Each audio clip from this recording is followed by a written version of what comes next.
माणसाला दोन्ही ठेवावं लागते महाराज. आमच्याकडे दोन हात, भुत्याचे बी हात आणि रोजाचे बी हात.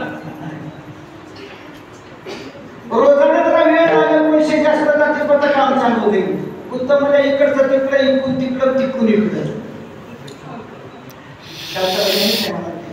म्हणून अशा पद्धतीने या ठिकाणी तीक्ष्ण उत्तरे हाती घेऊन बाण फिरे. भगवान परमात्म्याने हातामध्ये शस्त्र घेतलं आणि हातामध्ये शस्त्र घेऊन गेले. कुठे गेले? कुठे गेले? रामाचा राज्याभिषेक होत असताना विघ्नाला वनात गेले. दिनानाथ हा राम कोदंडधारी, महाकाळ विक्राळ तोही ठरावी, कली संकटी सेवकाचा पुरावा, प्रभाते राम चिंतित जावा, प्रभाते राम चिंतित जावा, पुढे वैखरी नाम आधी वदावा, सदाचार तो थोर सांडून गेलो, जगी मानव तुझी धन्य होतो. विठाला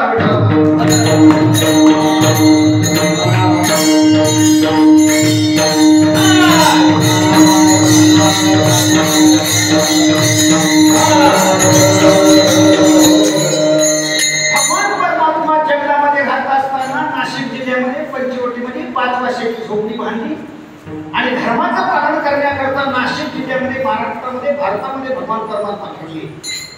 ज्यावेळेला दुष्टांचं या ठिकाणी राज्य होतं, अवैध धंदे चालू होते, गोब्राह्मणाचं अनेक प्रकारचं दुष्टांचं वास्तव्य असल्यामुळे त्याचं काही चालत नव्हतं.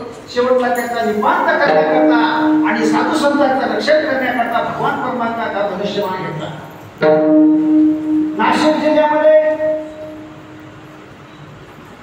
त्या सुर्पणखा नावाच्या बाईचं वास्तव्य होतं. त्या बाईचं नाक कापलं. कसं कापलं? ती बाई लक्ष्मणा आपले मुलं मारले म्हणून महाराज सुंदर रूप घेतून लक्ष्मणाकडे गेली. लक्ष्मणाला म्हणाली, महाराज तुम्हाला कोणी नाही, मला कोणी नाही. हो बसोबाला काय म्हणतात, बाई कोणी असं नाही का, नवरा नाही, तसं दोघायला कोणी नाही, आपण एकमेकाला सांभाळतो. लक्ष्मणा हे बाई अशी करू नको घाई, तुला काय लाज वाटते का नाही? तू आणि पहिली गोष्ट रीतिरिवाजाप्रमाणे माझ्या भावाला विचार.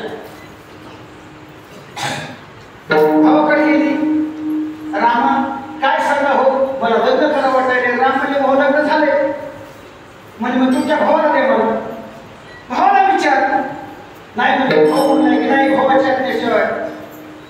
रामानं लक्ष्मणाला सांगतं, लक्ष्मणा हे दुष्ट लोक आपल्याला हत्या घ्यावं लागतं. म्हणून त्या बाईला सांगितलं, बाई तुला लग्न करायचे असेल तर पाठ दाखवावं लागेल. बाईनं पाठ दाखवायला सुरुवात केली. बाईमध्ये लय लाज वाटते महाराज.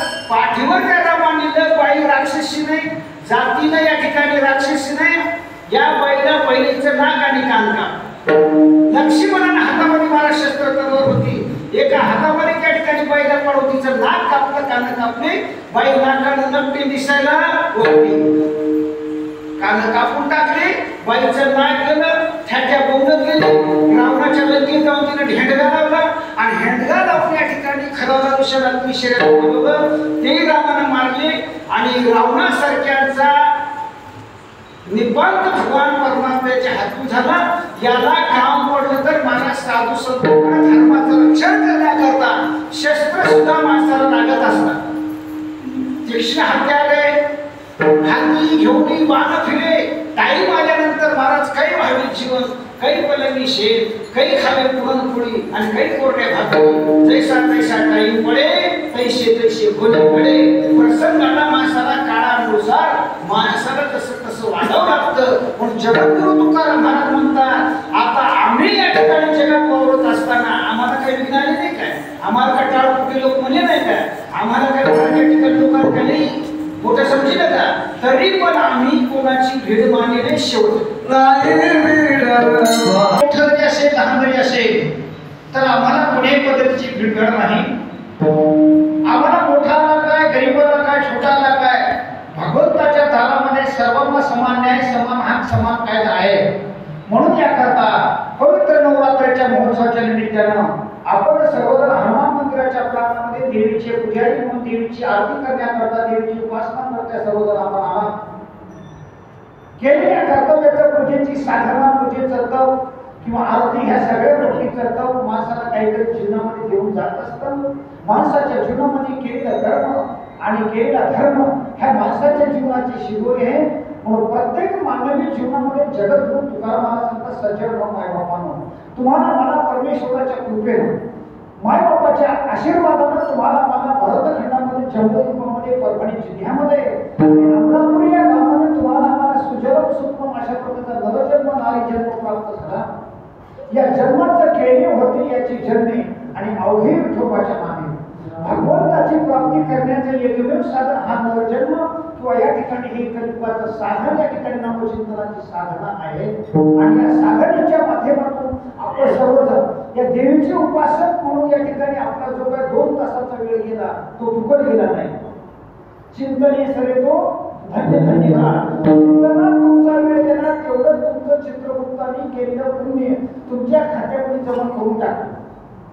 तुम्ही जे काय देवीला पूजा अर्चना आरती त्यांचं काही दान धर्म एकादशी जे काय लागणार शेवटच्या टायमाला लागणार गावातून होणारी पट्टी त्याच्यामध्ये होणारा अन्नदान आणि त्याच्यामध्ये होणारा संतान त्याच्यामध्ये होणारी नामचिंतनाची सेवा ही एक आपल्या आयुष्यातलं तप आहे। मानवी जीवनामध्ये काही करण्यापेक्षा मायबापी केवळ राशी आणि तेने जाणे तीर्थाशी मायबापाची सेवा करून भगवंताचं नामचिंतन घेऊन आपण आपल्या जीवनामध्ये कृतज्ञ होऊन त्यांचं ऋण फेडण्याचा प्रयत्न करावा।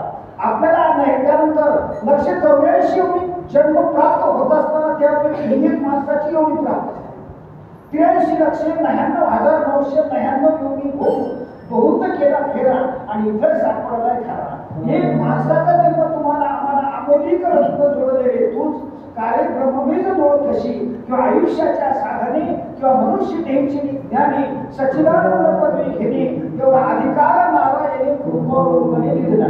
तुम्हाला आयुष्य मिळालं, तुम्हाला हात पाय कान इंद्रिय डोळे सगळे काही मिळालं, म्हणून मिळालेल्या साधनांचा आपण दुर्योपयोग न करता आपण सर्वांनी ज्यांनी आपल्याला चहा पाजला त्याला दूध पाजावं, ज्यांनी आपल्याला दूध पाजलं त्याला कॉफी पाजावं, ज्यांनी आपल्याला कॉफी पाजली त्याला ज्यूस पाजावं आणि ज्यांनी आपल्याला ज्यूस पाजलं त्याला इंद्रिय पाजावं। असं काय को म्हणून याकरता प्रत्येक माणसाने मिळालेल्या आयुष्याची साधना त्याची परतफेड केली पाहिजे। आता परतफेड तर भगवंताने दिलेले शरीर किती अनुभव आहे याचा एक पाच करोडो रुपये लाखो अब्जावधी रुपये दिले तरी या शरीरांच्या मोलाची होऊ शकत नाही। असं तुम्हाला मला नरजन्माचं शरीर मिळाले म्हणून या आयुष्याच्या साधनानं मिळालेलं आयुष्य मिळालेलं शरीर या शरीरानं तुम्हाला मला भगवत प्राप्तीची साधना करून साधू संतांची सेवा करून मात्र पितृ भक्ती करून आपल्या कुटुंबाचा उदरनिर्वाह करून समाजातील लोकांना चांगलं बोलून सुख समृद्धी घेऊन आपण जीवन जगण्याचा प्रयत्न करावा। माणसं तर जगतच असतात होय महाराज, माणसं जगतच असतात। काही माणसं जगतात, काही माणसं जगितात आणि काही माणसं जागीतात। जागीतात ते संत, जगितात ते मायबाप आणि जगतो तो माणूस। म्हणून जगत असताना माणसाने कसं जगावं, देवाकरता जगावं आणि गावाकरता जगावं। आपलं काहीतरी ऋण फेडलं पाहिजे म्हणून उगाच जगून लोकांचं खाऊन या ठिकाणी जगण्यापेक्षा जगतात मला गारणी जगते सापावर, साधू जगते तपावर, देवबाबा जगते तुपावर, व्यापारी जगते मापावर, ड्रायव्हर जगते चाकावर। जगण्याची साधनं शेतकरी जगते शेतावर, जगण्याची साधनं पुष्कळात पण जगत असताना केले होते याची जन्मे आणि अवघे विठोबाच्या जगत असताना आपण जगत जागवायचं आणि जागवत आपण सुद्धा जगायचं आणि जगून लोकांपर्यंत असलेलं जे काय मिळाले आपल्या दैवाने जे आपल्याला मिळाले। कुणाला वाजवता येते त्याला वाजवा, काही कुणाचं नाही बरं काय। ज्याला जमतंय त्याला वाजवण्याची सेवा करावी, ज्याला गाता येते त्याला गाण्याची सेवा करावी, ज्याला बोलता येतं त्याला बोलण्याची सेवा करावी आणि ज्याला काही जमत असेल त्याला ऐकण्याची सेवा करावी आणि ज्याला तितके जमत असेल त्याने खिशातलं पाकिट काढून देण्याची व्यवस्था करावी।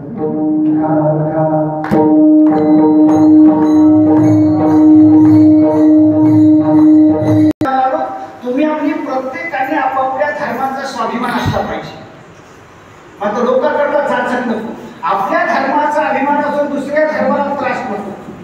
नाही तर काही माणसं म्हणतात आम्ही हिंदू धर्माचे या मुस्लिमाचं ख्रिश्चनाचं जैनाचं काही ते नाही, त्याचा स्वधर्मच आहे. प्रत्येकाने आपापला स्वधर्म सांभाळला पाहिजे. आणि धर्म सांभाळत असताना आपण सांगितलं ना, ज्यांना आपल्याला उपकार केले त्याच्या उपकाराची परतफेड कृतज्ञपणानं फेडली पाहिजे. मायबापानं आपल्याला उपकार केले, तुमचं आमचं लाडन पालन पोषण केलं, लहानाचं मोठं केलं, ती आई मुलाने एक मिनिट्या तुला लहानाचं मोठं केलं, रक्ताचं पाणी करून रक्तपात या ठिकाणी दूध पाजण्याचा प्रयत्न केला, हे लई लेकरू कृतज्ञ नव्हतं, ते कृतज्ञ लेकरू पिंट्या मला हे माय लई दूध पाजतं म्हणालीस, घे मला काय विचार तुझे पैसे पाहिजे. लोक मला 50 रुपये भाव देत असतील, तू 100 रुपये देते महाराज. ते काय काय डेअरीचं दूध आहे की काय? आईच्या स्तनाच्या दुधाची तुलना एका मोजमापामध्ये याच्यामध्ये होऊ शकत नाही. म्हणून दुधात घेऊन जायचं आणि जगात प्रेम आईचं. तसं आपल्या देवीनं आपल्यावर प्रेम दिलं. लोकांना सगळ्याला सांगितलंय तुम्ही या ठिकाणी गावामध्ये झोप न घेता रामनाम घ्या, तुम्ही तसं नका राहू आणि इथं आल्यामध्ये झोपी नका जाऊ. देवीचा जागर आहे, देवीच्या जागरात देवीची सेवा, पूजा, अर्चा, साधना, नामचिंतन ही साधना करून आपण आपलं जीवन कर्तव्य करण्याचा आणि जीवेला नामचिंतन करण्याचा प्रत्येकाने या ठिकाणी सायास करून आपुली आपण करणं सोडवं आणि संसार बंधन तोडावे. म्हणून या ठिकाणी सर्वांना आता मिळालेल्या आयुष्याने भविष्यामध्ये तुम्ही सर्व मंडळींनी घरदार, घरवासर, कवडकुंप, शेडमेंढर सोड सगळं सोडून इथं आले. म्हणून याकरता इथं आल्यानंतर महाराज या ठिकाणी काहीतरी तुमची केलेल्या कर्माची पुण्य म्हणून तुम्ही इथं आले. म्हणून याकरता सर्वांचं नवरात्र महोत्सवाच्या निमित्ताने 2 हस्तक आणि 3रं मस्तक प्रत्येकाच्या चरणाच्या ठिकाणी ठेवून माझं पटलं असं तर घ्या, पटलं नसलं तर उपरण्यात फाटक्या तुटक्या उपरण्यात बांधून द्या. मंथुनी नवनीता अनंत कथा सांडे मार्ग. चांगल्या गोष्टी पटल्या असेल तर घ्या, उत्तम पुनस्वे घ्यावे, ते पुढीलाशी शिकवावे, परिवर्तल्याने बोलावे, हे शब्द मिथ्याला. आपण यथेष्ट जेवणी बोली लोकाशी वाटली, बरी वाया दौडली. हा धर्म नव्हे, तैसे ज्ञानी तत्व व्हावे, मग पुढीलाशी शिकवावे, परिवर्तल्याने बोलावे, हे शब्द मिथ्याला. म्हणून या ठिकाणी आज आपल्या 2 तासाची सेवा माता भगवती, दुर्गा माता, जगदंबा माता, रेणुका माता यांच्या चरणी समर्पित करून सर्वजण या ठिकाणी आला. सर्वजण ते 2 या ठिकाणी लागून या पाया विनीतो तुम्हाला करट आणि बोला मुखेना विठोबा.